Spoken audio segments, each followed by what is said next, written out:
Hello बच्चों, good morning. मैं दुश्मन पांडे आपको अपने यूट्यूब चैनल हम लोग बीके पाने में आपका तहे दिल से स्वागत करता हूँ। अब देखिए, आज जो क्लास में NCERT मैथ जो आपका बहुपद चल रहा है, उस बहुपद की जो क्लास है, उस क्लास में आपका 2.2 चलने वाला है। 2.2 को पढ़ाने से पहले कुछ इसमें यूज होने वाले आपके क्या हैं, फार्मूलाज हैं, लोगों को समझते हैं। ये 2.2 के लिए ऊपर वाला है और 2.3 में जब आप आगे जाओगे नीचे में 2.3 होने वाला है। और आपके जाहिर सी बात है कि आपके पेपर में कहीं न कहीं से अगर बहुपद में उठाता है ऑब्जेक्टिव प्रश्न में, तो डायरेक्ट फार्मूला ही पूछ लेता है। डायरेक्ट क्या पूछता है? फार्मूला ही पूछ लेता है। एक बात बताइए, पहले हमने यहाँ क्या लिखा हुआ है? द्विघात बहुपदों का योगफल और गुणनफल लिखा हुआ है। पहले ये बताइए, द्विघात बहुपद का जो स्टैंडर्ड फार्मूला होता है, मानक सूत्र क्या होता है? द्विघात सूत्र, द्विघात बहुपद का स्टैंडर्ड फार्मूला क्या है? मानक सूत्र क्या होता है? क्या बताओ पीछे को? उसको पता है? पहले बता, किसको पता है द्विघात बहुपद का मानक सूत्र क्या है? यही हाल है। कल की क्लास में सारा कुछ चर्चा किया गया था। रैखिक बहुपद का मानक सूत्र क्या है, द्विघात का क्या है, त्रिघात का क्या है। लेकिन जब आप ऐसे पढ़ेंगे क्या मिला है? पढ़ने के बाद आप लोग उसको देखते नहीं, बड़ी बात ये है। और हम आपसे बार बार कहते हैं कि कोचिंग पढ़िए, स्कूल पढ़िए। अगर आप खुद नहीं पढ़ेंगे तो मैथ तो साफ साफ कहता है मुझे प्रैक्टिस चाहिए अपनी चाहिए। तो क्या होगा बताओ भाई? फार्मूला पूछ रहा हूँ, ठीक है? अपनी एग्जाम्पल दे दिया है, ठीक है। ax² plus bx plus c बराबर 0 का क्या हो जाएगा? क्या हो जाएगा? क्योंकि हम बहुपद की बात कर रहे हैं, इसकी बात कर रहे हैं, तो जाहिर सी बात इसको हम हटा सकते हैं। क्योंकि द्विघात समीकरण शायद पेपर पर पढ़ेंगे, अभी शायद पूर्व होगा ना, हाँ पूर्व होगा ना। तो लेकिन यहाँ बहुपद पढ़ रहे हैं। ये किसके लिए हो गया? ये द्विघात बहुपद के लिए। डिग्री अगर 2 होगा, टर्म कितना होगा? 3 होगा। आपके माइंड में चलना चाहिए। माइंड में अगर डिग्री 2 है तो टर्म कितना होगा? अगर डिग्री 3 है तो टर्म 4 होगा। ये आपको बताया, किसकी बताई गई है? ऐसा नहीं कि हम आपसे हवा पूछ रहे हैं। कल पढ़ाया हूँ और आज पूछा हूँ, आप नहीं बता रहे हैं। इसका मतलब क्या है कि आप लोग एकदम एक्टिव नहीं पढ़ने के लिए। क्या देखिए, अगर मैं इसमें दोष किया था, पहला समझिए, द्विघात में ये जो समझिए, द्विघात में मूल की बात करते हैं, इसे आप 0 कहते हैं। द्विघात में कितने मूल होंगे? कितने मान की बचत की बात है? 2 0 हो सकते हैं भाई। द्विघात की अगर मैं मूल बात करूँ, द्विघात समीकरण में अगर इसके मूल की मैं बात करूँ, इसमें कितने मूल होते हैं? 2। वो भी कौन कौन? Alpha and beta. Alpha and आप जब फैक्टराइज करते हो, गुणनखंड पढ़े हो भाई, गुणनखंड करते द्विघात समीकरण का, तो x का मान क्या निकलता है? अरे यार निकलता है। तो ऐसा तो लोग मुँह बना रहे हो, इससे पहली बार सुन रहे हो। ऐसा आप लोग गुणनखंड नहीं लगाए हो? 2x² प्लस 3x प्लस मान लो 1 है, तो हम गुणनखंड करते हैं तो x का 2 मान निकलता है। Yes sir. जितने घात होंगे उतनी वैल्यू निकलती है। Yes sir. वही जो मान निकल रहा है वही मूल होता है। कितने मूल निकलते हैं? अल्फा और बीटा, वही 2 मूल हो गया, अल्फा और बीटा। अगर मैं त्रिघात में आऊँ, कहाँ जाऊँ? Beta gamma. त्रिघात का फार्मूला क्या बनेगा? कौन बताएगा? त्रिघात का फार्मूला क्या बनेगा? बस वही ax³ plus bx² plus ax³ plus plus cx plus d। करना रहा है। Yes sir. अगर मैं इनके मूल की, इसमें कितने मूल आएंगे x का मान? इसमें मूल कितने होंगे? कितने? कौन कौन? अल्फा बीटा और गामा। समझा रहा है यार? यानी जितने पावर होंगे उतने आपके वैल्यू निकलेंगे। आप ये समझो, जितने पावर उतने मान, जितने पावर उतने मान निकलेंगे आपके। इतना सबको क्लियर रहा होगा? इतना सबको क्लियर होगा मेरे हिसाब से। अगर मैं यहाँ देखूँ, अब देखिए क्या होता है, पूछ लेता है मूलों का योगफल। क्या? मूलों का योग। मूलों का योगफल। मैं हिंदी में लिखूंगा, लेकिन जो आपको समझना है समझ लीजिएगा। तो मूलों का योगफल का अल्फा प्लस बीटा। होगा बेटा। हम गणित के फॉर्म में बात करेंगे। बराबर, समझता है क्या होता है? क्या होता है? चरफल। क्या? माइनस में एक बार सुना, x मैं हिंदी लिखना चाह रहा हूँ ना, इसमें तो हिंदी थोड़ा सही है। हाँ, माइनस में क्या एक्स का गुणा, किसका बड़ा एक्स का गुणा, एक्स का गुणा तो बटे में एक्स स्क्वायर का गुणा, ना मेरी बात सुन आप यस सर, एक्स स्क्वायर का गुणा। अच्छा मेरी बात सुनो, मैं गुणांक पढ़ाया था कल। अगर मैं x के गुणांक की बात करूं तो x का गुणांक क्या है? b है और x स्क्वायर गुणांक क्या है? तो आपका जो मेन फार्मूला बन जाएगा अल्फा प्लस बीटा बराबर माइनस बी अपान में a। ये मैं हिंदी के फॉर्म में भी लिखा हूँ, और आपके जो अगर आप इसको चाहो शॉर्ट लेसन करना चाहो, अल्फा प्लस बीटा बराबर माइनस बी बाई एक फार्मूला ये बन जाएगा। ठीक है, सारी बात ये हो जाएगी। माइनस बी क्या है? माइनस एक फार्मूले वाला है, बी क्या है? बी आपका एक्स पर एक्स गुणा एक्स का कोफिशिएंट है। ठीक है, यानी एक्स का कोफिशिएंट है और एक्स स्क्वायर कोफिशिएंट पर ही हो जाएगा। और इस फॉर्मूले अब चाहे डायरेक्टली का लिखो, मैंने दिया भाई। अब यार लिखिए, एक चाहे योगफल हो गया, अब किसकी बात करेंगे? क्या लिखिए? मूलों का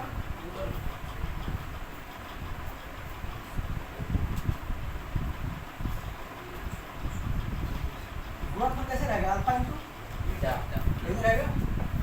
अल्फा इंटू इसमें क्या होता है, अचर पद का अचर पद क्या रहेगा? अचर बटे में एक्स स्क्वायर कर दिया। जरा बताओ अचर पद क्या है इसमें? दो सी। दो मतलब क्या है? सी को ना फार्मूले में सी पर कांस्टेंट वैल्यू है अचर पद, और एक्स स्क्वायर का गुणांक क्या है? एक। और क्या मैं इसको लिख सकता हूँ? अल्फा इंटू बीटा बराबर सी बाई ए। चाहे तो पर इतना लिख, इतना पर्याप्त लिख। मेरी बात सुनिएगा, ये हमने क्या किया? द्विघात समीकरण के लिए किया है, और आपने द्विघात समीकरण से प्रश्न पूछे जाएंगे इसी पे आधारित, द्विघात बहुपद पर। ठीक है, तो आपको याद सही करना है कि मूलों का योगफल क्या होता है? माइनस बी बाई ए, और मूलों का गुणनफल क्या होता है? सी बाई ए। बस आपको इतना याद रखना है, इनसे मतलब नहीं, इनको थोड़ा डिस्क्राइब करने के लिए लिखा हुआ है।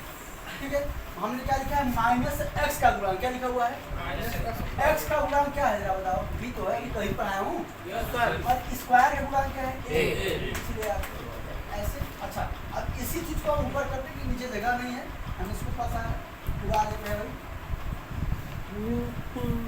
इसके बाद अब यहाँ सुनिए, अगर मैं इसको यहाँ दिखाना चाहता हूँ, ठीक है ना, अगर मैं यहाँ दिखाना चाहूँ जैसे पहले क्या वही चीज, अब हम ये लिखेंगे मूलों का योगफल वही लिखेंगे, क्या लिखेंगे? Alpha beta, alpha beta plus gamma क्या रहेगा? अल्फा बीटा प्लस गामा बराबर क्या रहेगा? वही चीज रहेगा, क्या वही रहेगा? माइनस बी अपॉन ए। माइनस बी अपॉन ए। अगर यही करेंगे मूलों का गुणनफल फिर योगफल, गुणा करके जोड़ना, गुणा करके जोड़ना, अल्फा बीटा बीटा गामा और gamma gamma beta, gamma alpha, alpha beta beta gamma gamma alpha, gamma alpha. अगर रहेगा तो यहाँ नहीं रहेगा, सी बाई ए। चेंज कहाँ होगा? जब आपका अल्फा बीटा और गामा होगा तब हो जाएगा D by minus D by, क्या हो जाएगा? माइनस में, हाँ माइनस डी बाई। बस आपको इतना रख दीजिए, डायरेक्टली फार्मूला पूछ लेता है, डायरेक्टली है बताइए मूलों का योगफल क्या होगा? अगर द्विघात बहुपद है तो मूलों का योगफल क्या होगा? वहाँ ऑप्शन दिया रहेगा, minus B by A minus D by A minus C by A. तो आपको वहाँ पर या हिंदी में लिखा रहेगा भाई एक्स का गुणांक बटेंगे एक्स स्क्वायर का गुणांक, ऐसे लिखा रहेगा। अभी तक इस चैप्टर से सवाल तो आया नहीं है इतना, क्योंकि कट कर दिया गया था। जैसे शुरुआत चैप्टर एनसीईआरटी आई, एक साल था उसका कट कर दिया गया था 30%। तो अब इस बार देखिए क्या हो सकता है, लेकिन पढ़े रहिए सवाल इनसे थोड़े से 2 पॉइंट यहाँ से आते हैं, 2.3 से सवाल आते हैं, 2 और 3 दोनों से आते हैं। ठीक है, तो और इतना अगर कर लिया तो चले स्टार्ट करें आगे। हो गया भाई? कितना टाइम हो गया है? 7 तीन फार्मूला पर बेस्ड एक सवाल कर लेते हैं। एक क्या करेंगे, सभी करेंगे, लेकिन एक समझ लेते हैं पहले से। कह रहा है कि निम्न द्विघात बहुपदों के क्या निकालने हैं? जीरो ज्ञात करना, शून्य ज्ञात करिए, और शून्यकों तथा गुणांकों के बीच के संबंध की क्या सटीकता ज्ञात। यानी पहले तुमको क्या करना है? गुणनखंड निकालना। पहला काम गुणनखंड से क्या निकलेगा? तुम्हारा अल्फा और बीटा निकलेगा। अब अल्फा बीटा निकलने का तुम्हारा फार्मूला है, उस पर रख करके तुमको चेक करना है कि जो अल्फा और बीटा का मान आया है क्या वह b/a और c/a पे वेरी कर रहा है, नहीं कर रहा है। इतना आपको चेक करना करेगा, कहोगे हाँ वेरीफाई नहीं करेंगे, वेरीफाई नहीं रहेगा। एक सवाल लेते हैं, इसमें पहला लेते हैं एक्स स्क्वायर माइनस 2x, पहला लेते हैं x square minus 2x minus 8 plus में है -8 -8 ये। अगर कोई पूछे कि यह बहुपद है, द्विघात संकर है, संकर है, बहुपद है। बहुपद है। और कौन सा बहुपद है? द्विघात। भाई बहुपद का मतलब भाई जीरो नहीं है इसके इक्वेशन के बराबर, बहुपद हो गया। और x का जो मैक्सिमम पावर कितना है 2 है, तो आपका द्विघात है। लिखवाया गया था ना, मैक्सिमम डिग्री 2 होगी तो वो क्या होगा आपका द्विघात, 3 होगा तो त्रिघात। अच्छा चलिए बात नहीं। अब इसमें ये कह रहा पहली चीज तो इसका क्या करोगे? फैक्टराइज करोगे। क्या करोगे? फैक्टराइज। गुणनखंड करो। क्या करोगे? गुणनखंड। गुणनखंड करने पे आपको x के, अगर x के टर्म में है तो x के 2 मान आएंगे। कितने आएंगे? करते हैं भाई। गुणनखंड आप बात में सीख रहे हो, अगर अब भी नहीं कर पा रहे हो तो आपको पढ़ाई के बेकार है। हमने बताया था कि अंतिम टर्म का गुणा पहले पद के किससे करते हैं? गुणांक से करते हैं। अगर मैं पूछूं आप युगांक तुम बताओ, x स्क्वायर का, मैं लिख रहा हूँ x स्क्वायर का गुणांक क्या होगा? गुणांक पूछ रहा हूँ। x स्क्वायर गुणांक, हाँ गुणांक। तो सवाल देखो मुझे क्या देखो, सवाल देखो मैं पूछना x स्क्वायर का घातांक कितना है बताओ? सही। घातांक कितना है? x स्क्वायर का घातांक 2 है, इसका गुणांक 1 होगा। ठीक है, गुणांक कितना भाई? 1 गुणांक कितना है 1 भाई? अगर नहीं है तो 1 है आपका। अब यहाँ समझिए, तो 8 1 का 8 गुणा करने पे कितना भैया? 8 है, ये तो है। अब देखिए आपको पता था कि आपको पता है किस मेथड से अप्लाई कर रहा है इसमें, मध्य पद का गुणनखंड करेंगे। क्या करेंगे? मध्य पद के अनुसार इसको हम सॉल्व करते हैं। तो आपको क्या करना है, 8 को यानी गुणा करने में क्या है, समझो गुणा करने में क्या है 8 लेकिन जोड़ने या घटाने पर, मैं यहाँ एक की बात नहीं करता, जोड़ने या घटाने पर क्या आना चाहिए? 2 ऐसा लेकिन सर यहाँ पे जोड़ने या घटाने पे माइनस 2 आना चाहिए, ऐसा होता है ना कि घटाने पर। इससे आप वेरी नहीं कर सकते कि माइनस घटाना है, ऐसे क्यों होता है? इसको आप देख ये कह सकते हो कि आंसर माइनस 2 आना चाहिए। ठीक है, अब सुनिए बेटा, आप समझे मेरी बात। यहाँ लगा सकते हैं कि क्या आना चाहिए? माइनस 2, ये कह सकते हो। यस जोड़ने या घटाने पे माइनस 2। अब बताओ ऐसा कहाँ बन रहा है?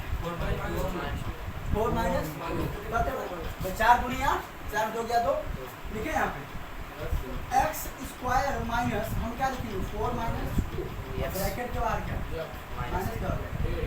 ये पुरानी चीज़ें हैं, इनको बहुत वो नहीं करके बताने वाले हैं। x स्क्वायर ब्रैकेट जब ओपन होता है आपको पता है कि जो ब्रैकेट के बाहर साइन होता है या जो उनके मल्टीप्लाइड के बेस में होता है क्या होगा? मल्टीप्लाई। ये माइनस का क्या होगा? 4x हो जाएगा, 4x ये माइनस प्लस। अच्छा अब एक चेक करो तुम, मेरे पास क्या है -4 आया और क्या है +2 आया, कौन सा क्या आने वाला है? +2। ये चीज़ चेक करना होगा। प्लस या माइनस करने क्या चाहिए? जो आपका आए वो आंसर उसमें आना चाहिए, और माइनस में क्या आएगा? अब आपको पता है कि अब कौन सा अप्लाई होगा? Common method. कौन सा? फैक्टर करने के लिए विधि था उभयनिष्ठ विधि, कॉमन करने वाला विधि। तो कॉमन यहाँ करते हैं यहाँ। अच्छा अगर आपको पूछे, अगर आपसे कोई पूछे कि सर आप ये मध्य पद का खंड क्यों करते हैं, तो आपको बताना होगा कि इसमें से हमें लास्टली में यूज करना होता है कॉमन मेथड। कौन सा मेथड? Common method. आप कॉमन मेथड से ही क्या करते हो? गुणनखंड करते हो। लेकिन जब भाई इसको हम क्या करते हैं, एक समपदी बनाते हैं। क्या बनाते हैं? इसके टर्म को क्या करते हैं हम, या तो भाई 4 कर दो या तो 2 कर दो, तभी कॉमन होगा।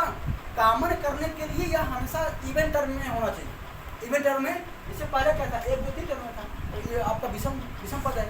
लेकिन इसको आप इसीलिए करते हो क्या? मध्य पद का खंड की, जिससे यह 1 2 3 और 4 बन जाएगा। आपका जो टर्म हो वह इवन टर्म होना चाहिए, आप ये प्रयास करते हो।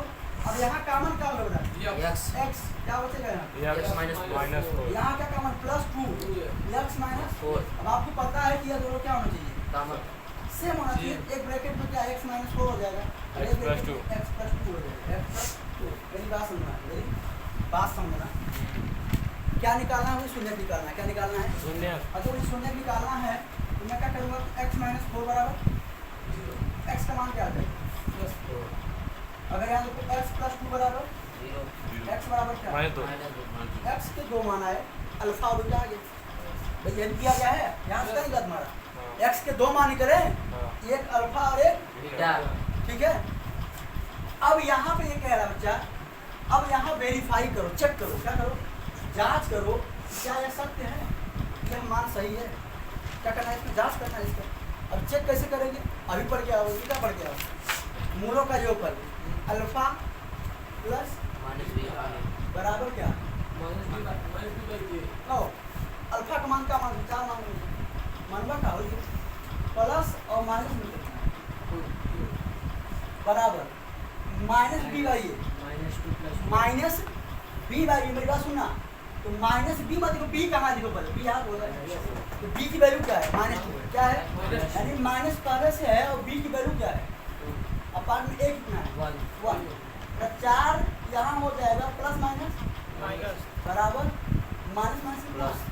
तुम बता 2 बराबर 2 हुआ कि नहीं? यस पहला मुझे चेक मिला कि मेरा वेरीफायर है कि जो अल्फा बीटा आया हुआ है वो मूलों के योगफल के लिए सही है, जांच करने पे सत्य पाया गया, जांच करने पे सत्य पाया गया। अगली बात, अल्फा इंटू बीटा बराबर क्या होता है, सी सी बाई ए। अब प्रिंसिपल चेक कर रहे हैं कि क्या सही है कि नहीं। अल्फा कितना आया आपको, -2, बीटा आया ऊपर, सी का मान क्या है, -1 ए का मान, ये 4 मुझे कितना होता है, यहाँ भी क्या है, यहाँ भी सही पाया गया भाई। तो आप देख रहे हो कि दोनों कंडीशन में अल्फा और बीटा वैरी कर रहे हैं, इसलिए जांच करने की सब पाया गया, बस यही हमने वेरीफाई कर दिया। यही करना है, एक बार को फैक्टराइज करोगे, एक्स अल्फा का मान निकालोगे और यहाँ चेक करोगे, ठीक है, समझ आ रहा है, सर इसको नोट कर लो, ठीक है। आज के लिए इतना ही, बाकी मिलते हैं आपसे कल अगले वीडियो में, इसके आगे बताएंगे। जय हिंद, जय भारत।